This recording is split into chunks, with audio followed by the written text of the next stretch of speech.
And,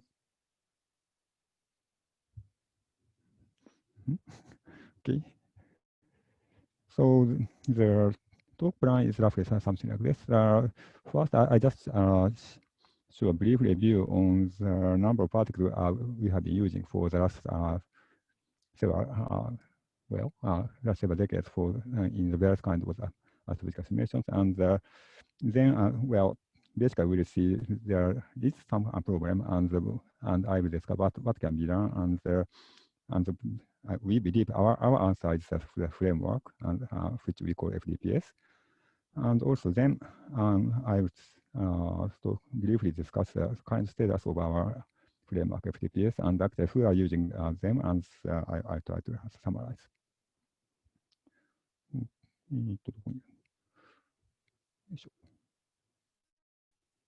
Okay, so let me start with the evolution of the number of particles in astrophysical simulations.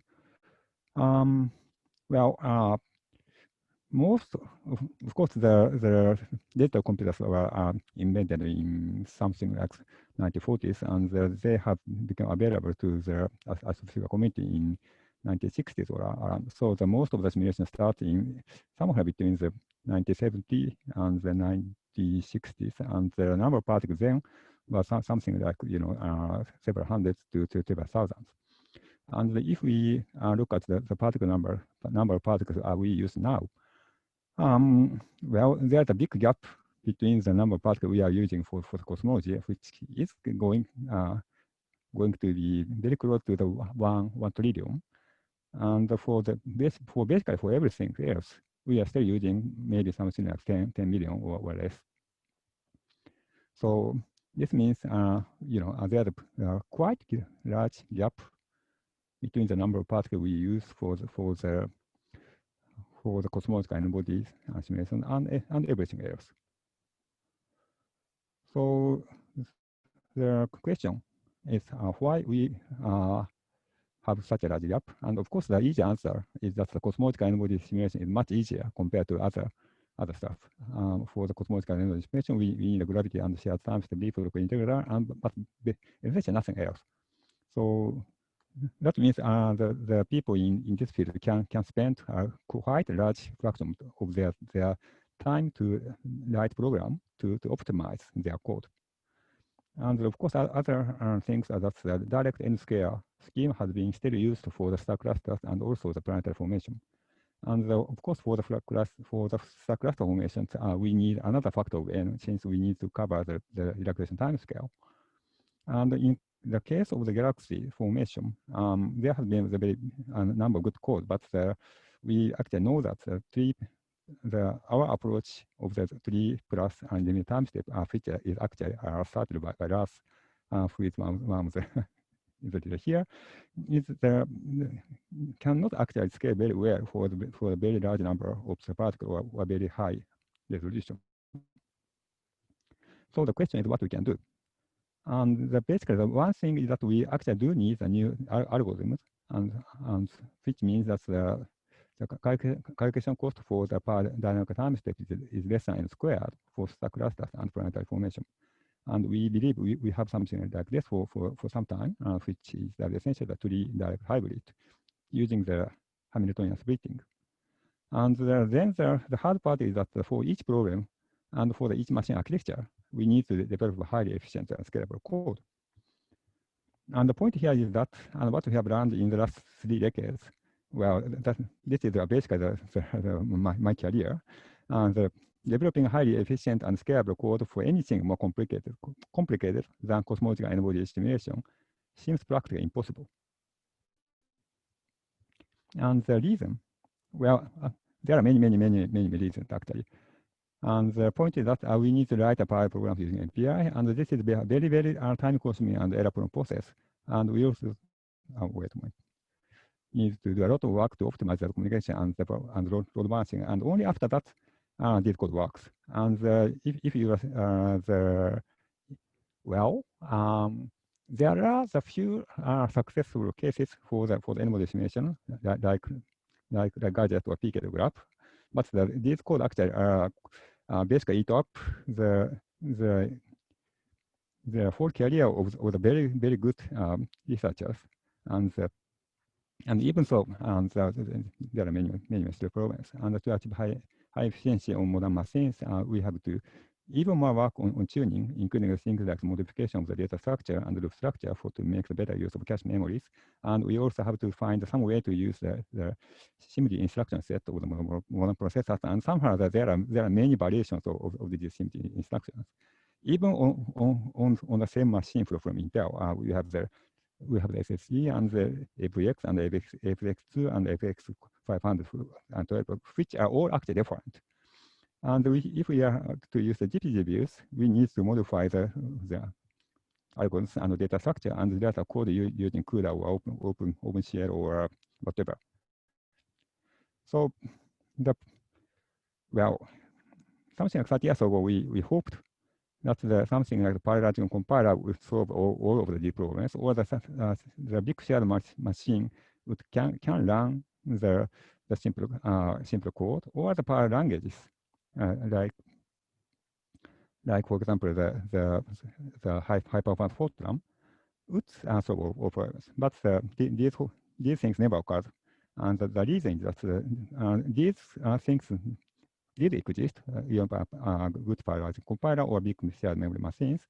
However, they are expensive compared to the cluster of PCs. And the only approaches which give the best performance on the most inexpensive system actually survives. So what are we doing? Basically, our approach, or not quite the approach, but where we are here is something like this. A small group of the very good astrophysicists, and actually in the most case, a single person develops a very complex entire code like Gadget or PK Graph or Gasoline or Gleam or Aleppo or Rebound or whatever name you can call within the astrophysics.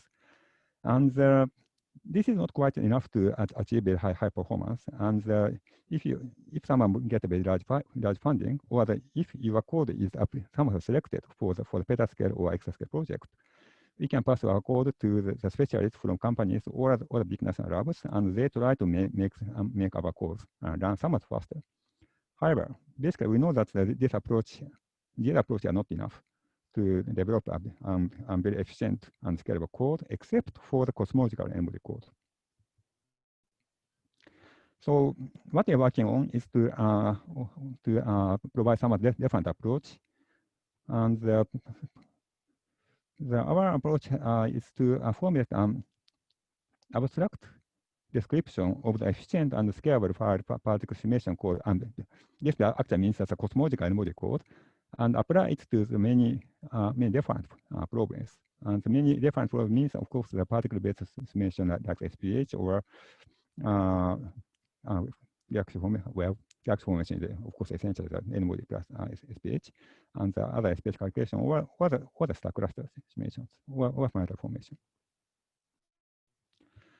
And to be more specific, a particle-based simulation code includes things like, of course, things like gravitational manifold simulation, which is our main interest, and molecular dynamics, and CFD using particle methods like SPH or other kind of particle-based method, and Mesh's method for things like EFGM and other stuff. And in all cases, almost all calculation costs spent in the evaluation of the interaction between particles and their neighbors. Of course, there are long-range interactions, but they can be done using the tree code or FMM or particle mesh eval or other schemes. And of course, this is why the grapes hardware, which is in my background, has been useful for when we could afford to develop them.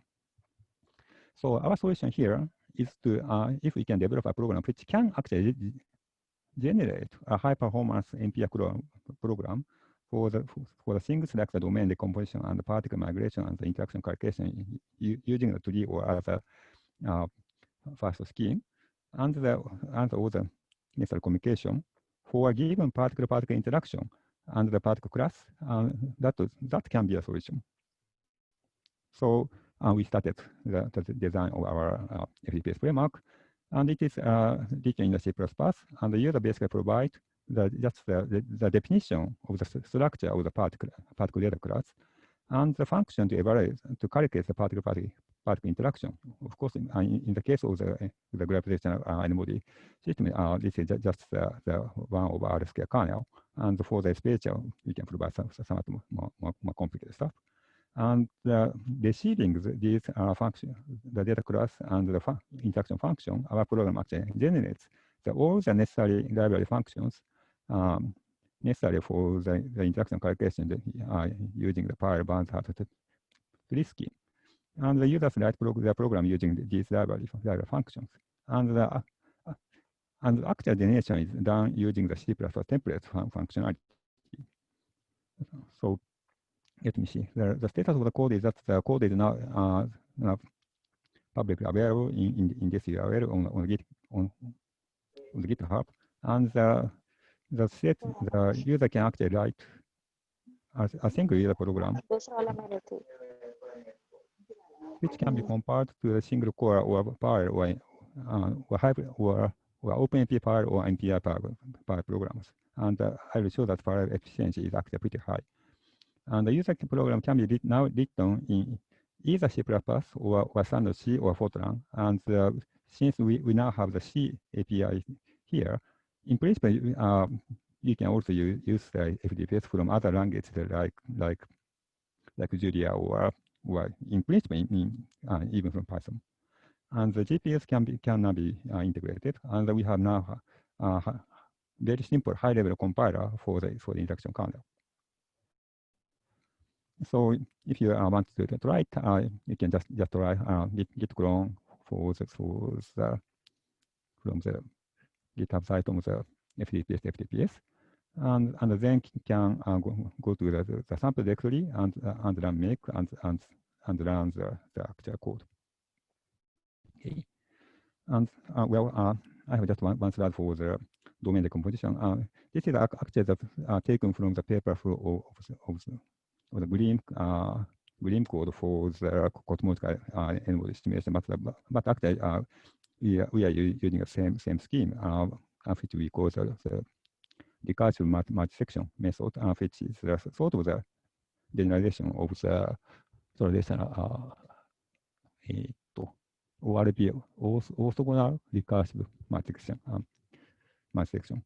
So, and here the size of each domain are adjusted so that the calculation time will be essentially the same. And this is invented by Siaman some years ago. And this scheme actually works reasonably well for up to something like 160,000 processes. Let me spend some time to show the sample code. So here is the part of the definition of particles for the standard n-body code. We have mass and positions and the velocity. So this is a part of the data class. And we need to provide some standard functions like get force and get charge, charge actually passes mass, which we use as an interface to our FDPS library and some other library interfaces. And we can also have the usual user class function. These are just used for the reproc standard reproc integrator. And the interaction function is of course using these functions, get force and get charge, which we have defined so far. And here we just use the standard softening gravity. Okay. And for the time integration, we just use the reproc. So this is the part of the actual user code and not something using the FDPS. We just do the predict for the all particles, and after we do the force calculation, we collect the positions. This is quite a standard reproc style. And for here is the actual functions we use to use FDPS. Here we name that function as the calculable and that work. Well, whatever this means, and we do call the function to decompose domains first, and in second we call the functions to migrate particles to the new domains, and then we call the actual function to calculate force. Well, so this is it. And for the main function, well, it's better to just to show the main loop. Main loop consists of this predict function we just created, and the single function to call the FDPS functions and the correction. So this path looks very much same as the standard standard to decode or whatever. And the important thing here is the multiple particle can be defined, and this program is fully parallelized. And the other point is that we can now write the interaction kernel in the high-level language like this one, and from which we can actually generate the code for the FX2 or FX or whatever, including the things like the CUDA. And here they just show the one example of the calculation we're using. And here is the scalability, showing the scalability of the performance on the K computer and the Cray. You can just see the very much linear scaling for the from something like 100 core to the up to nearly 100,000 cores. And we have now quite a few cores developed using FDPS, like that for the planetary formation or the star cluster or SPH.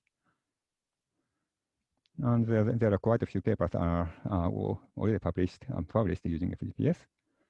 So let me summarize. So that we have been working on the framework for the particle simulation, and it offers the library functions for the domain decomposition and particle exchange and interaction kernels. And it can be used to implement pure MOD or SPH or any particle simulation with two-body interactions. And it achieves very good scalability and efficiency on modern high-performance platforms like the K, Fugaku, and also the GPUs. So if you are considering writing your code or looking for the high-performance code, take a look at the FDPS or the codes developed using FDPS. And we also have been working on the grid-based code, but clearly we don't have time for this. So that's it. Thank you very much. Thank you for a wonderful talk. So we have time for question and answer, and I guess I wanted to start the conversation really generally and ask about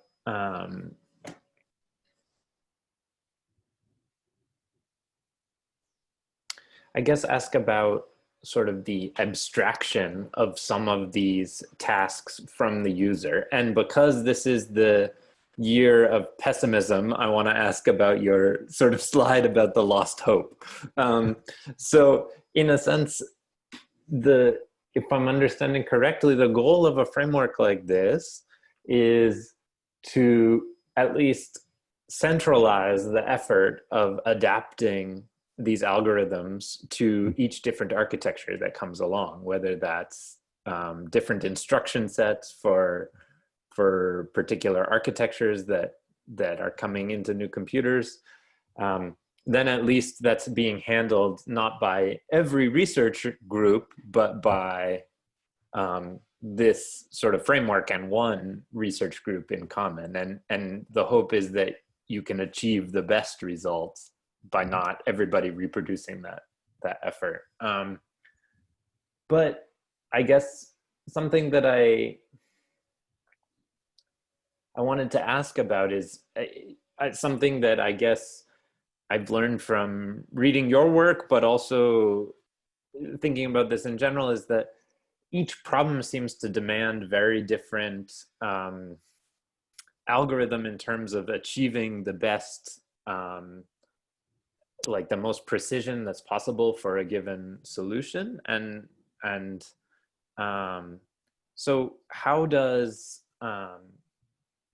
the sort of user-written kernels interact with the framework below and in terms of achieving scalable code? Like if I want to write my own sort of kernel in that example that you were giving, how do I both like validate that? And then how do I construct something that's as optimal in terms of scaling and performance as possible for a given problem, if I'm not also doing this sort of deeper level optimization? Well, it's sort of difficult to say. Well, our impression is that it's true that each problem requires something different. But as far as the parallelization is concerned, actually there the demands are not really much different, and actually I have my slides on the. Okay. Okay. Better to start from here. Of course, the cosmological embodied simulation is in many cases easiest. You can just use the tree code with some form of the change for the periodic boundary, and we can use as many particles as we want, and the requirement for the accuracy of the interaction for the cosmology is pretty low, since it essentially the random sampling. So the very low accuracy is actually okay, except for the very early period, in which the same things are almost homogeneous. So that we need to pick the force from small perturbations. And for the galaxy formation, well, as far as the dark matter is concerned, that it's sort of similar, but for the SPH part, of course, we need some high accuracy.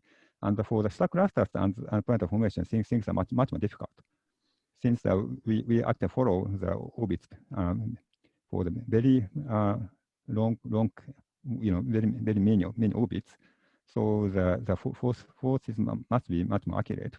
However, the most important thing is that the force from the nearby particles must be calculated accurately, and that can be done with a hybrid scheme.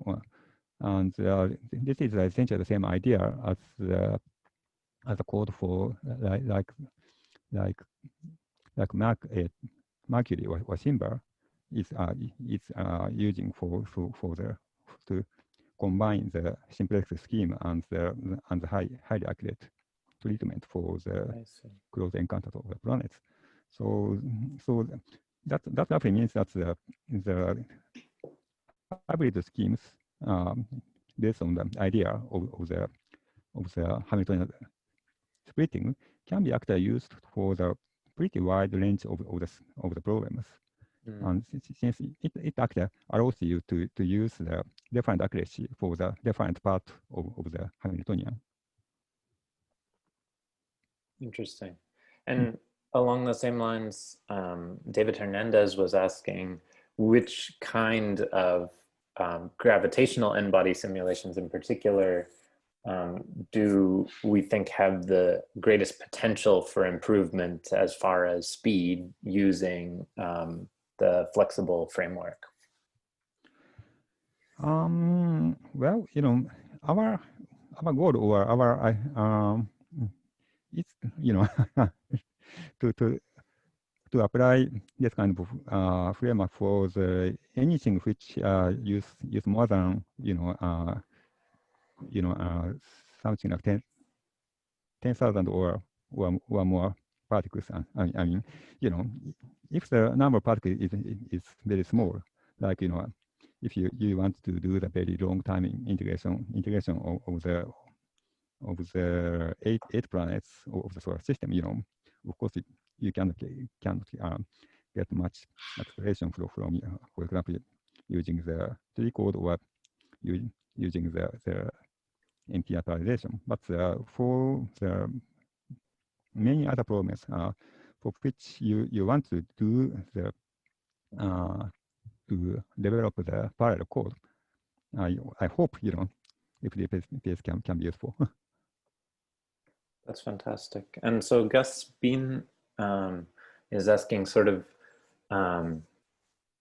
about the architecture rather than the application. What do you think the potential of the metaprogramming approach is for more complicated architectures like FPGAs? FPGA? Maybe Gus, you can clarify.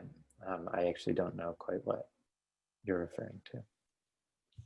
Oh yeah, so like field programmable gate arrays, I also don't know too much about them. I just know that they have the potential to be like faster or as fast as GPUs, but can handle more complicated architectures or like data structures. But they're really hard to program, so.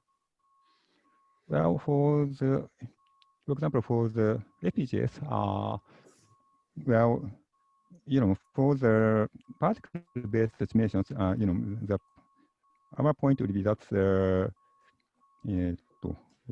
yeah, is here. That we have been using the grapes, which is actually specialized for the interaction calculation, and for the things like FPGA, we can actually use essentially the same approach. So we can actually use the FPGA hardware as the accelerator for very much like the GPUs, just to do the interaction calculation. And those kind of compiler is much easier to implement compared to try to run, for example, the entire those kind of the divisions of work between the traditional CPU and the accelerator will be the important thing to do. Okay.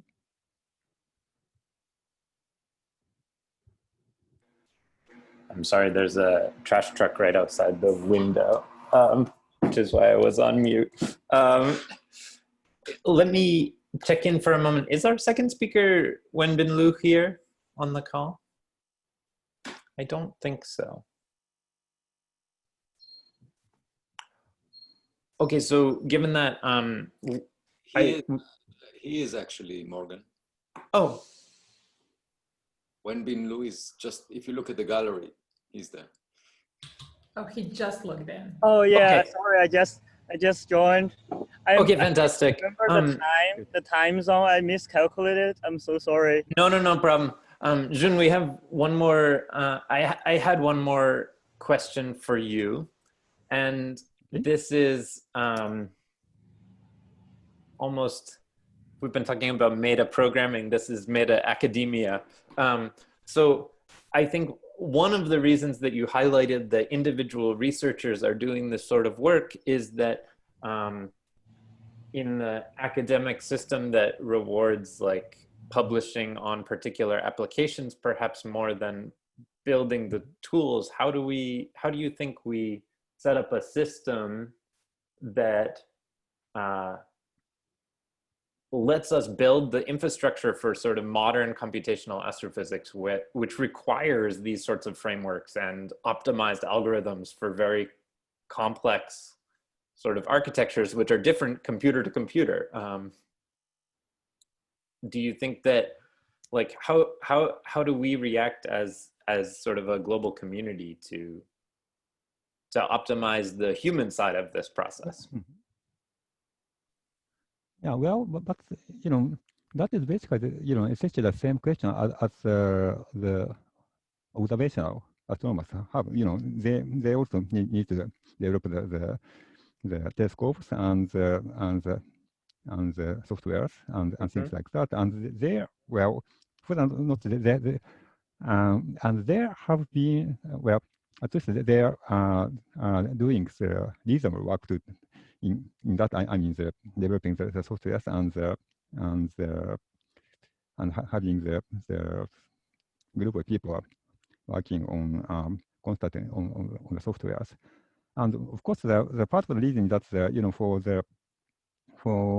the observation project, we do get the very big grant for the hardware. I mean the telescopes, and we can use a small fraction of this big money to maintain the research groups, and that is not the case for our theoretical astrophysics, since we basically spent all money for the human part. So, but I think even so, we need to do something similar for the in the sense that we should make it clear that we are developing something very close, the counterpart of the telescopes for the theoretical work, and that to organize the work to develop and maintain these softwares for the community. I think that's a beautiful analogy to close on it, because like the value of telescopes in astronomy is crystal clear. And it really emphasizes how essential these software tools are. Well, thank you for a really interesting perspective and talk. And we're so grateful for, especially for your joining us across the time zones. Thank you. Thanks, Jun. Thank you, Wenbin, also for joining us. I think this may be our largest time zone baseline that we've had at the ITC Colloquium, so Japan to California. Anyway, our next speaker is Lyndon Luke, who is a Berg Fellow at Caltech. Before that, he got his PhD in astrophysics from UT Austin and his bachelor's degree from physics from PKU. And he has been working on a range of topics in the time domain astronomy, studying disruption events, gamma ray bursts, and fast radio bursts. And his work has mainly been theoretical. And I think for a theorist, he is kind of engaging in a very dangerous activity of making the predictions and keeping a track of what the observational records show of them. But it's been pretty successful so far, it looks like, and today we'll hear about how his theory for the origin of fast radio bursts compares to the latest observations from a number of surveys that are currently going on. So without further ado, Wenbin, take it away.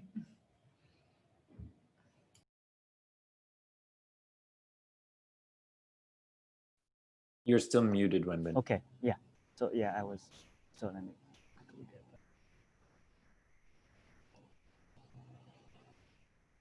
So, okay, sorry for the bit of a delay.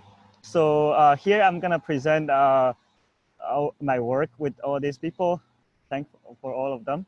And so the talk will have three components. The first one is really from a pure statistical point of view, how often do FRBs happen? And how often do you get brighter ones versus fainter ones? So that is the basic question before you really go into the FRB emission mechanism. How often, where are they, right? So the next one, I'll go into the emission mechanism, stealing clues from the nearest FRB that we know. And I'll argue that it is actually an FRB. And then towards the end, I'll make predictions from our model. Hopefully, they'll be falsified or proved somehow. But that's the only way we move forward. I don't think I will have time to go to the polarization, but let's see. So I will have like a one slide introduction on what FRBs are, just in case people don't know. So FRB is basically, in one sentence, it's a highly dispersed, short radio pulse. That's it. There's this dispersive delay due to propagation effects along the line of sight. If there is plasma along the line of sight, then you get this frequency, the arrival time would be frequency dependent, having this 1/nu squared characteristic behavior. And from this sweeping sweeping time, arrival time behavior, you can infer how many free electrons are there along the line of sight. That is the Coulomb density shown over here. For this particular FRB, it's like 1,000, which is much, much more than what we know within the Milky Way. So you really have to go beyond the Milky Way. Once you go beyond the Milky Way, you encounter the IgM, which is very, very dilute. You really have to go a tremendous distance in order to see this amount of electrons. And that tells you that this burst, most likely from redshift of order 1. So very far away. Another related issue is that there is scattering. The scattering can broaden the pulse, and the broadening behaves such that it's more broadened at lower frequency than higher frequencies. And they're pretty bright. They're typically, the initial ones at least, they're Jansky level bright. And the width, I'm showing the width, really that's the width over here for each frequency channel. After de-dispersion, the width is of order a millisecond. Later on, there are a wide variety of width. So that's it. So now I'm gonna jump to the topic. So everybody can go and make this plot because all the data is in this FRB catalog. What you have is the DM, which is the Coulomb density of free electrons along a line of sight. And then now I have subtracted the Milky Way contribution, which is typically small for the majority of the ones. So this is the fluence. So we use the fluence because there's a flux, which is in Jansky, and there's a duration. The fluence is conserved along the propagation, despite you have scattering broadening. So that's why we use fluence. So you can see that they are, the DM is roughly an indicator of the distance. So on the right, they are farther away. On the left, they are closer by in the nearby universe. Roughly speaking, DM of 1,000 corresponds to redshift 1. And here is redshift 0.1-ish. There are uncertainties on the host galaxy contribution. So very easy thing, you can see that there are, these telescopes, they discover a lot of them. So right now I haven't put Chime, Chime hasn't published their single burst yet. If I were to put Chime on it, this entire plot would be overwhelmed by this green squared. You won't be able to see the other ones. But anyway, now the Chime ones, like a third of them are single ones. They only released those ones. And 2/3 of them are actually repeaters. I included the first one for those repeating sequence. So let's look at 3 different telescopes. DSA-10, which caught this one, actually was able to localize this one to a host galaxy. Roughly corresponds to this DM indicated redshift, actually. So DM is a pretty good indicator for the distance. And ASCAP detected something like 20, and Chime has something like 20-ish, 30 maybe, bursts. And Parkes, of course, has a lot. So each telescope, you can see that there's roughly a fluence threshold below which you're not able to see bursts. Very reasonable because the bursts are buried below noise. And here on the left-hand side, you're volume limited. So you won't be able to see a lot of bursts because you have a finite field of view. There's just not much of a volume. And below here, you're fluence limited. And on the very large DM side, you're DM smearing limited because the DM, you always have a finite frequency channel. So for within one frequency channel, you have some dispersive delay, and that restricts your burst width. The longer the width is, the more noise you end up getting. So that restrict. So there is a very obvious thing that we're lacking bursts on the upper right corner. So they're very far away. They're very bright. So they're intrinsically luminous. Where are they, right? That will be a question that I will answer very soon. So another thing you notice that there are these repeaters. So this one was a receiver repeater 121102, very famous repeater. So we have seen a wide range of fluencies from this single source. Of course, the majority of them are very faint. They're discovered by FAST telescope. There are thousands of them already collected. One of them, which is from different telescope, less sensitive telescope, but they followed up for hundreds of hours. They found like a 30 Jansky millisecond burst. You can see that this guy was able to generate a broad range of fluencies or intrinsic energy.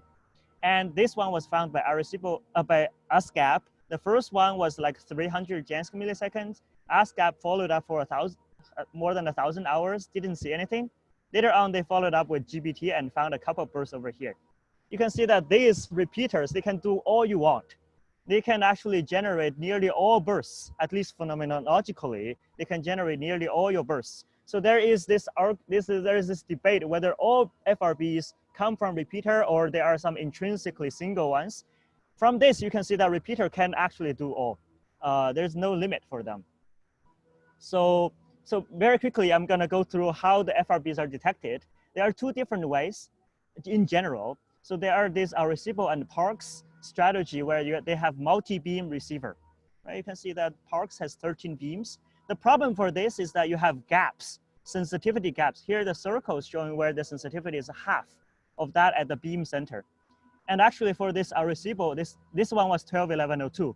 So later on, after localization, people realized that actually 121102 was discovered in the side lobe. But before localization, you actually don't know. So you don't know where exactly it is. You only know that it was detected by this beam. So you don't know what the telescope response function, and hence you don't know the fluence. Many of the fluence for Parkes are just only in lower limits. Only these ones you can make use of multi-beam information because it was detected by this beam, not by adjacent beams. So it can't be too bright. So that are, those are limits. But majority of these, including Chime and Parkes bursts, their fluences are very uncertain because we don't actually know where they are. Whereas for ASCAP, it's really nice because they have 36 telescopes. They only make use of the main beam. Each telescope has one main beam. They arrange the beams such that they overlap substantially. For instance, this burst was detected by all 9 beams.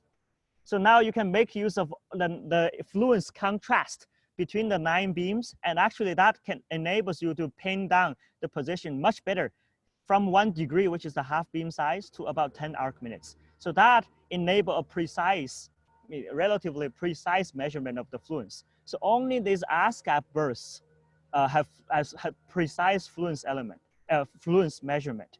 Not most of these they don't. So let me make use of the ASCAP sample just to estimate how often do FRB happen and for a volumetric rate density. So first you look at this sample just to see whether the sample is complete. What is the fluence threshold below which it's not complete, right? Very easy to do. You plot the width. This is the total width.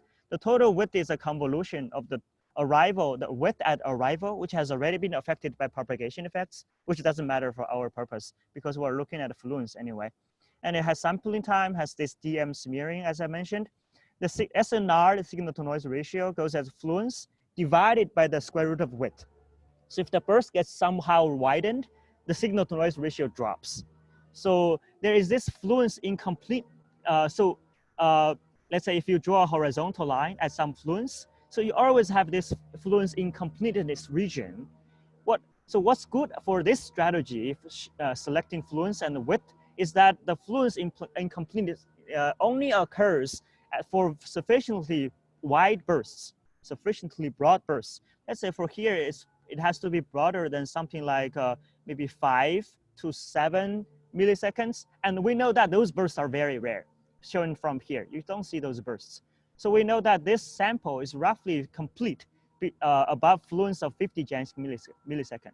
So that enables me to actually only select these bursts. And we know roughly from the DMs, we know their distances, and so we know the volume, and we know the integrated time. So that enabled me to do a BSE analysis. And this is the volumetric rate density function because we have a broad range of energy. So here, this is showing roughly like a Schechter function, showing this is the volumetric rate dN d log E. So this E is the specific energy. I basically go from Jansky millisecond multiplied by distance squared. You get this erg per hertz unit, natural unit. So you can see that roughly follows a power law. Here's the power law index, something like 1.6, but the error is very large because you don't have much larger of a level arm. There seems to be a maximum energy above which the rate is exponentially suppressed. And this is shown over here. And I also did the same analysis on the same sample, but we use an independent method, which is this 1/V max method, which has been widely used for AGN and galaxy count. And this is a normalization. So a speculation that I'm going to quickly mention is that what causes this maximum energy, you can convert that because it's gigahertz width multiplied by gigahertz and then divided by the millisecond, you get a luminosity. This is the luminosity. So FRBs seem to have a maximum luminosity. So this maximum luminosity, you can convert that into an electric field strength at the surface of a neutron star. What you find is that about 10 to the 12 ESU, converted in Gauss is roughly 10 to the 12 Gauss in the magnetic field strength. And that is a few percent of the quantum Schringer limit. So we speculated that this might be, this Schringer pair production might be the reason why FRBs cannot be generated above this luminosity. But the luminosity is very uncertain. There's some uncertainty over there, which will be pinned down in future data. So you plot this maximum energy over here, you see that there is indeed a lack of bursts. So here I'm showing the ISO energy lines over here. These are the arrow bars over here. So that's the first thing. So later on, people discovered this FRB in April 28th of this year. They discovered this FRB Megajansky burst from one of the SGR, one of the magnetars in the Milky Way. You can plot that volumetric rate overplot with my ASCAP inferred kind of luminosity function. You see that they roughly agree. So that argues that this one was really an FRB. It's a natural extension of the overall population. And including this point, you can actually pin down this power law index much more because this longer level arm is something like 1.9, so close to 2. 2 is a critical index. It indicates if it gamma is 2, it indicates there's equal amount of energy radiated from the highest end over here and the lowest end. That's, I don't know what causes that. And I want to argue that this galactic magnetar source is basically a repeater. It cannot just be that Chime or Stair 2 was just able to catch once in a lifetime burst. I think that was a repeater. And also I have also included this a Chime repeater, which is the famous periodic repeater. You can see that repeaters actually contribute a significant amount, significant fraction of the total volumetric rate. So that argues, although these ones, most of them are only singly detected, I believe that they all most likely, they should all repeat. So that, and also the rate is very high. The risk is much higher than core collapse rate, which is over here, 10 to the 5 per gigaparsec cube per year. It's really too high to explain by any of these compact objects if there's only a cataclysmic source. So I think they are repeaters. So I'm gonna go to my next stop. Before going that, can I ask for some questions?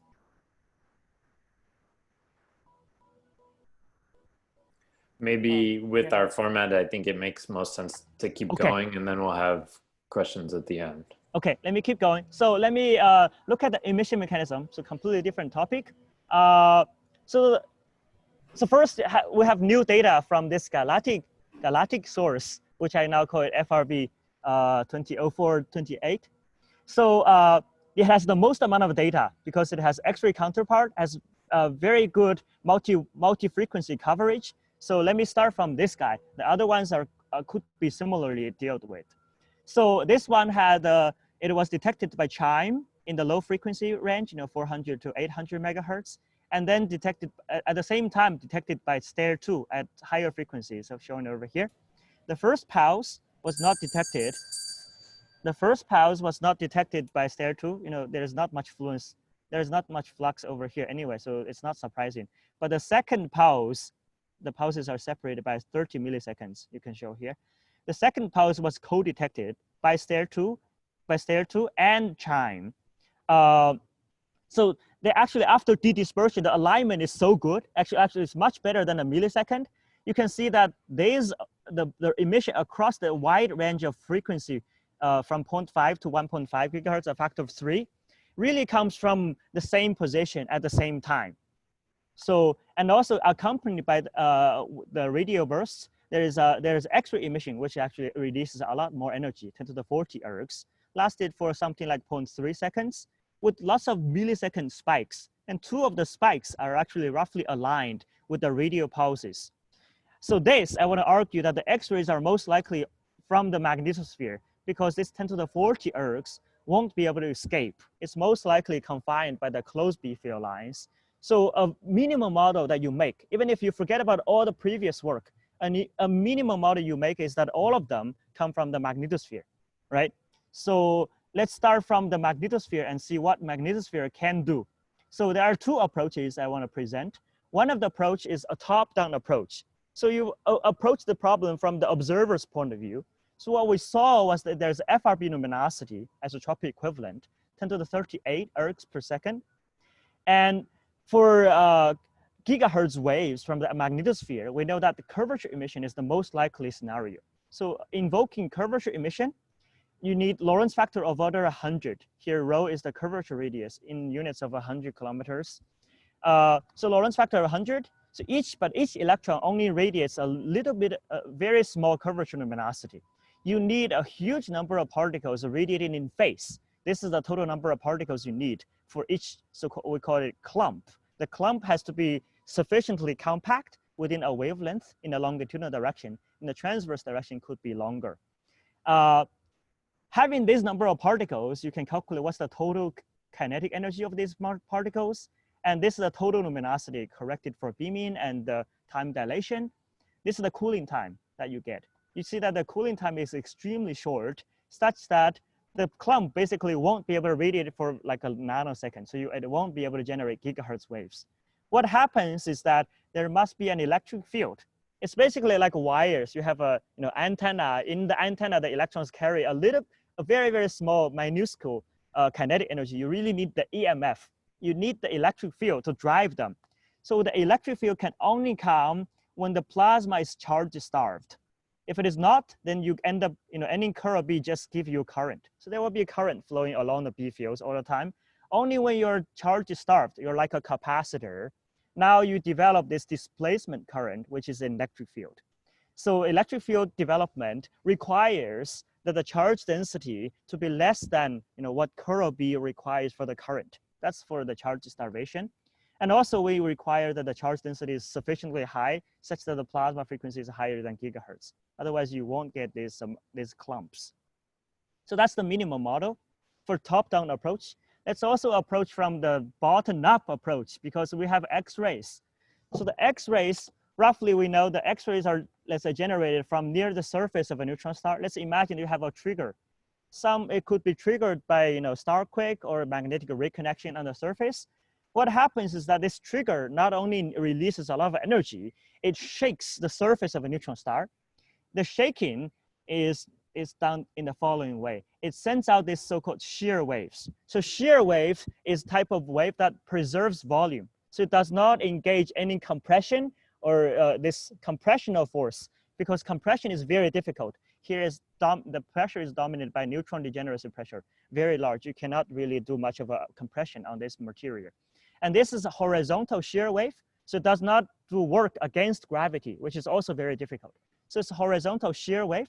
Shear wave frequency and the shear wave speed is going over here. Frequency is roughly the thickness of the crust divided by the shear speed. The shear wave can only propagate in the crust, which is solid. In the liquid core, shear wave doesn't exist. Now imagine that there are field lines anchored on the surface of a neutron star. This shear waves, horizontal shaking, will send Alfvén waves into the magnetosphere. And you can look at the impedance matching and look at the transmission coefficient is very high. Another unity fraction of the shear wave energy will be transmitted into the magnetosphere. And what will happen is that this imagine they have those Alfvén waves in the entire magnetosphere. And these Alfvén waves in the closed field line region, close to the neutron star surface, they won't escape. What will happen is that they cascade into smaller scales and generate X-rays. So that's the typical view how X-rays are generated. And the shear waves must propagate. They will get all the way to the poles where field lines extend to much larger distances.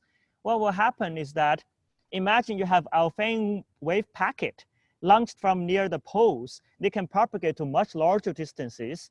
And the group speed moves along the B field line. So the wave packet actually gets wider and wider, the bundle widens. You can calculate what's the current density needed to sustain such an Alfvén wave. And the current density goes as curl of the Alfvén wave amplitude. So at some point, at some large distance, you will end up having charge starvation because the charge density is too low at some large distances.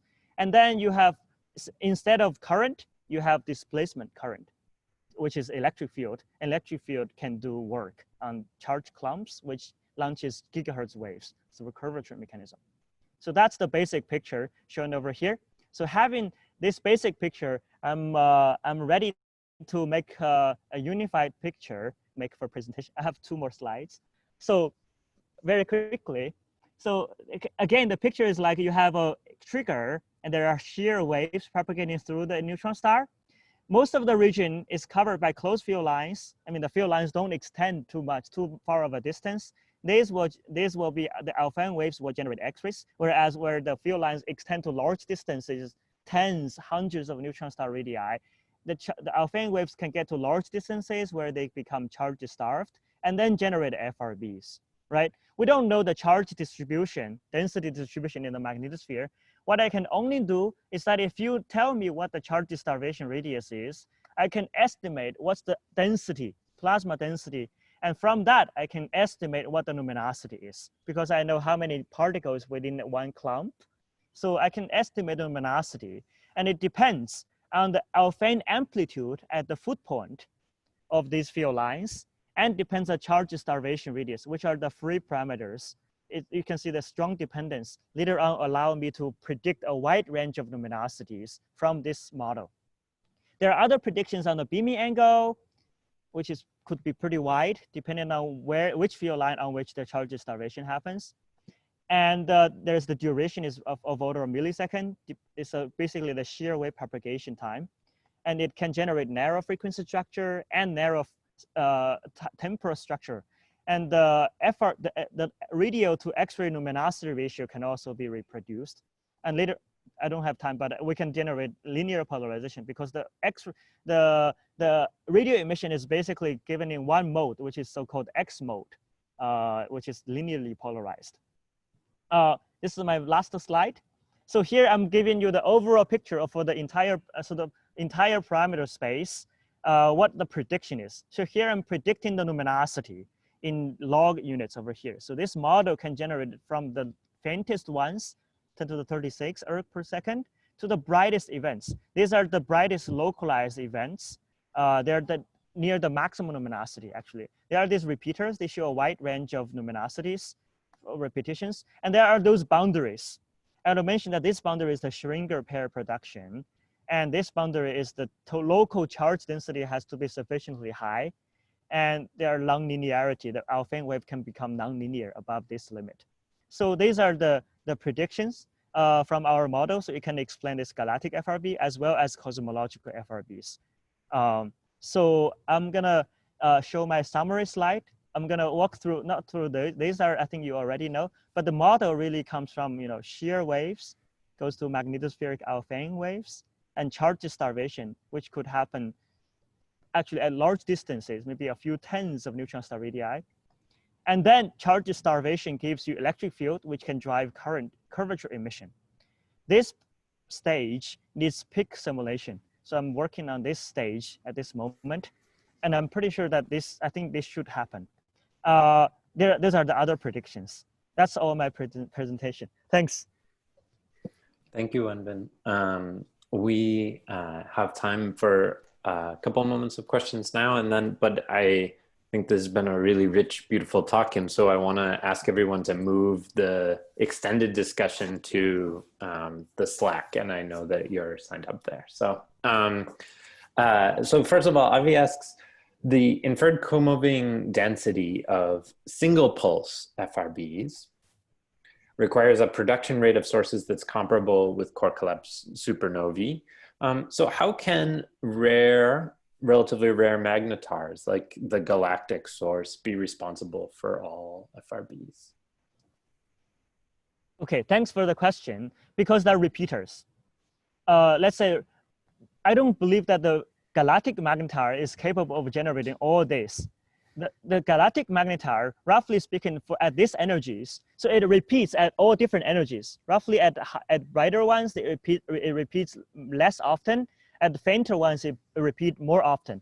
So roughly at this energy scale, 10 to the 26 erg per hertz, roughly like a mega-Jansky level within the galactics, within the Milky Way, it repeats roughly once per year. So you really have to wait like a Hubble time. If you extrapolate that, if you assume this power law slope, the rate, really, repeating rate goes in like this power law slope. You have to wait a huge long time. What you need is that there are tremendous number of these magnetars. In each gigaparsec cubed, there are 10 to the 8 of these galactic magnetars. So statistically, you still have some finite chance of catching some of them from this even like less energetic normal magnetars. So there's still hope. Whereas this guy, which is one of the prolific repeater, I think this one is not a normal typical magnetar like what we see in the Milky Way. It's a special active magnetar, which we don't have much information now, because our knowledge of magnetar only restricted to the Milky Way. We don't know much about magnetars across the universe. That's my understanding. Thanks for the question. Mm-hmm. And then, so one last question for now, and then there's quite a few coming in on the Slack, so I'll ask you to engage there. But what are, from Julian Munoz, what are the odds that you give to having more than one type of mechanism? So I think a beautiful aspect of your work is that it explains how these sort of disparate models can be explained potentially under one umbrella. But what do you think? Do you think it's possible that there's more than one mechanism? And then Julian also asks, if so, could we test if there are two populations using the Chime data? Yes. So yes, that's a very critical, it's a very important question. So first, as a theorist, I'm completely open-minded. There could be multiple mechanisms. I'm only like trying to push along this direction, which I think that's the most natural way of generating FRBs. There could be multiple other mechanisms, but I don't believe those ones that the rates are too small. If it is cataclysmic, I think it's less likely. If it is repeating, if it has the repeating behavior, I think that's more likely, and people should continue to pursue. But I pursue the ones that are, I think, most natural. So I'm on this one, but I'm completely open-minded. So in terms of multiple populations probed by Chime, I think Chime has the greatest potential. None of the other telescopes have this, a huge sample of repeater and non-repeater. So what Chime needs to do, the Chime team needs to do, is to compare the repeating sample and non-repeating sample. So for the first number they know is what's the fraction that are repeating, right? What's the fraction of the sources that repeat? And that depends on the repeating rates. If you want to make a unified model where all of them are repeating, you have to arrange such that not all of them are detected as repeaters, but they actually intrinsically repeat. So that is I think there is a lot of work to do along that line. I just touched that line a little bit like recently, but I haven't done much. I think there is room for singly like cataclysmic sources, but the room is not much. That's my understanding. Well, thank you for a fascinating talk. So on the Slack, we have questions about the polarization, periodicity, mapping them, and more. So feel free to post links there to the work you've been doing, and we're really excited to continue the discussion in that format. Thank you so much for joining us, to Thanks both so of our much. speakers, and for our local participants.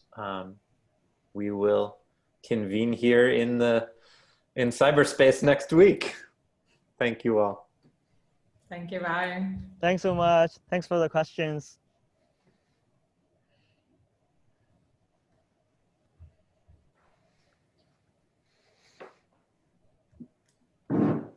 Yeah, thank you again, Wenbin, and I'm glad that it worked out.